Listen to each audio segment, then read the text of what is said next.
এই মুহূর্তে আমি আছি কুড়িগ্রাম সদর হাসপাতালে। আসলে জ্বালানি তেলের সংকটে বহুমুখী সমস্যায় পড়েছে এই জেলার মানুষ। চরম কষ্ট পড়েছে বিশেষ করে হাসপাতাল এবং ক্লিনিকগুলোতে 24 ঘন্টায় 5 ঘন্টা বিদ্যুৎ থাকে না। এই সময় তো বাধ্য হয়ে হসপিটাল এবং ক্লিনিক কর্তৃপক্ষগুলো যে তাদের নিজস্ব জেনারেটর চালু করে রাখে এবং এই জেনারেটরের কারণে প্রতিদিন হসপিটাল সহ বিভিন্ন ক্লিনিকে প্রায় 10 থেকে 15 লিটার ডিজেল অথবা পেট্রোল রাখে।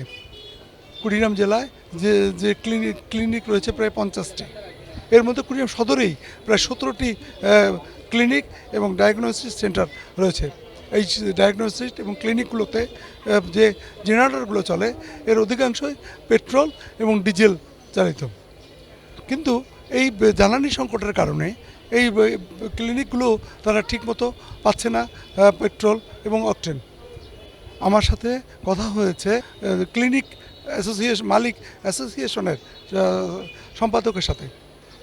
ডক্টর GM আরিফ আমাকে জানিয়েছেন আসলে এই যে আজ 38 দিন পার হয়ে গেল, এই যে জ্বালানি সংকট, বহির্বিশ্বের যে জ্বালানি সংকট, তার প্রভাব কুড়িগ্রামের সহ সব অঞ্চলেই পড়েছে।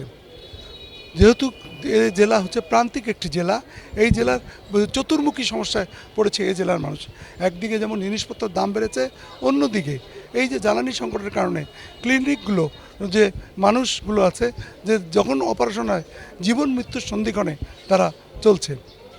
এই জীবন মৃত্যুর সন্ধিক্ষণের কারণেই এই GM আরিফ আমাকে বলেছেন যে তারা ইতিমধ্যেই জেলা প্রশাসকের কাছে গিয়েছেন এবং তারা বলেছেন যে জেলা প্রশাসক তাদেরকে প্রতিদিন অন্তত 10 লিটার করে হয় পেট্রোল না হলে ডিজেল দেওয়া হোক। কারণ এই ডিজেল আর পেট্রোল যদি না হয়, তাদের জেনারেটরগুলো যদি বন্ধ থাকে তাহলে তাদের এখানে অনেক মানুষ অনাকাঙ্ক্ষিতভাবে মারা যেতেও পারে। যখন তারা কোনো অপারেশনে যায় তখন তো তারা জানে তখন বিদ্যুৎ থাকে, কিন্তু হঠাৎ করে বিদ্যুৎ যখন চলে যায় তখন তাদের জেনারেটরগুলো অন করতে হয়। এই জেনারেটরগুলো যখন চলে এই জন্য লাগে ডিজেল এবং পেট্রোল। কিন্তু জেলা প্রশাসক তাদেরকে আশ্বাস দিল, বাস্তবিক অবস্থায় চিত্রটা উল্টো বলে জানিয়েছেন যে এই ক্লিনিক মালিক সমিতির সম্পাদক তিনি আমাকে বলেছেন যে আসলে আমরা যখন জেরিকেনে ডিজেল অথবা পেট্রোল নিতে যাই তখন নানা রকম হয়রানি হতে হয় এবং যে অবস্থা চলছে, সময় যত পার হচ্ছে ততই সংকটের মধ্যে তারা পড়ছে। এবং তারা বলছে যে এই সংকটকালীন সময়ে তাদের নিশ্চিত যে তারা বাধ্য হবেন অপারেশন বন্ধ করতে। কারণ কুড়িগ্রাম জেলায় ক্লিনিক এবং হসপিটালে প্রায় প্রতিদিনই গড়ে প্রায় 40 থেকে 50টি সিজার সহ বিভিন্ন অপারেশন করতে হয়। এই অপারেশনের সময় যদি কারেন্ট না থাকে তখন তাদের বাধ্য হয়ে ডিজেল দিয়ে যে জেনারেটর আছে এই জেনারেটরটা চালাতে হয়। কিন্তু এই জেনারেটর যদি তারা ঠিকমতো তেল না পায় বা জ্বালানি তেল যদি সংকট থাকে তাহলে তাদের একটা মৃত্যুর মতো অনাকাঙ্ক্ষিত ঘটনা ঘটবে। এ দায় কেউ নিতে চায় না। তাই তারা চিন্তা করছে আগামী 1 সপ্তাহের মধ্যে যদি এই ধরনের তাদেরকে চাহিদা মতো যদি জ্বালানি তেল সরবরাহ না করে তাহলেই তারা তাদের অপারেশন কাজ বন্ধ রাখবে বা কমিয়ে দেবে। তারা বলছে যে আমরা এই সমস্যার মধ্যেও যেহেতু জেনারেটর দিয়ে অনেক সময় কাজ করতে হয়, কারণ কুড়িগ্রামে এই মুহূর্তে সারাদিনে প্রায় 5 থেকে 6 ঘন্টা বিদ্যুৎ থাকে না 24 ঘন্টায়, আর উপজেলাগুলোতে আরও করুণ অবস্থা, 8 থেকে 9 ঘন্টা পর্যন্ত বিদ্যুৎ থাকে না। উপজেলা ক্লিনিক মালিকগণ আমাকে জানিয়েছেন যে তারা এই প্রায় সন্ধ্যার পরেই এই তাদের ক্লিনিকগুলো এক প্রকার বন্ধই রেখেছে, কারণ 1 ঘন্টা কারেন্ট যায়, 1 ঘন্টা কারেন্ট আসে। এই মুহূর্তে তারা জেনারেটরের উপর পুরোপুরি নির্ভরশীল এবং তারা বলছে যে এই প্রান্তিক এই জেলায় যে চর নির্ভর এই জেলার মানুষের বাঁচানোর জন্য সরকার যদি স্পেশালি একটু নজর দিয়ে থাকেন তাহলেই হয়তো সম্ভব হবে এই জ্বালানি এই ক্ষুদ্র কুটির শিল্প অথবা হসপিটালগুলো চালু রাখার জন্য। তারা বারবার অনুরোধ করছেন এখানকার মানুষ যে এই কুড়িগ্রাম সদর হসপিটালে প্রায় 250 শয্যা বিশিষ্ট একটি হসপিটাল।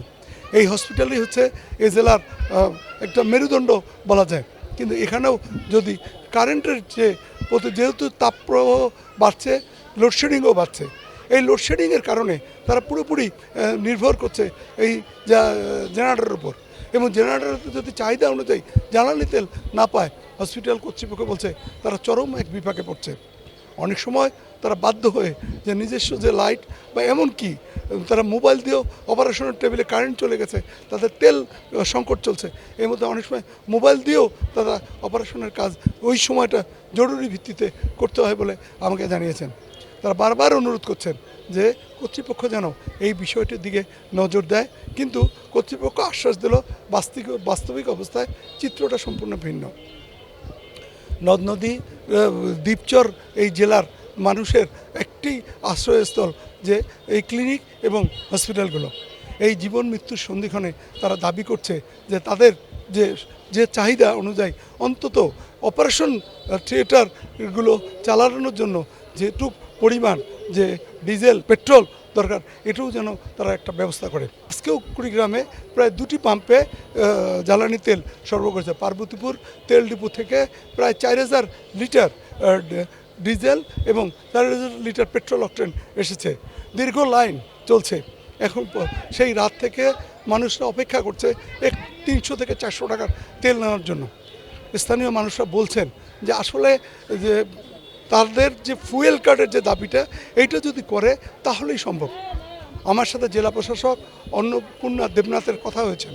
উনি আমাকে বলেছেন যে আসলে এটি একটি আমরা পর্যাপ্ত পরিমাণ তেল দেওয়ার চেষ্টা করছি। প্রতিদিন অন্তত জেলার যে 21টি পেট্রোল পাম্প রয়েছে, এই পেট্রোল পাম্পের মধ্যে আমরা 6টিতেই প্রতিদিন দেওয়ার চেষ্টা করছি এবং এতে মানুষের কিছু চাহিদা কমছে। তিনি বলেন যে আমরা ইতিমধ্যেই একটি সফটওয়্যার করার চেষ্টা করছি। সফটওয়্যারের মাধ্যমে কে পাচ্ছে কে পাচ্ছে না এটি প্রতিদিন দেখেই আমরা এই চেষ্টা করব যাতে মানুষের দুর্ভোগ যেন অনেক কমে যায়। যে এই জীবন মৃত্যুর সন্ধিক্ষণে যে এই হসপিটাল এবং ক্লিনিকগুলোর যে অবস্থা তৈরি হয়, এটি কবে এই আশঙ্কা থেকে মানুষ মুক্তি বের হয়ে পাবে, এটি এখনও অনিশ্চিত এক ভবিষ্যতের মধ্যে চলছে। রাজু মুস্তাফিজ, 71 কুড়িগ্রাম।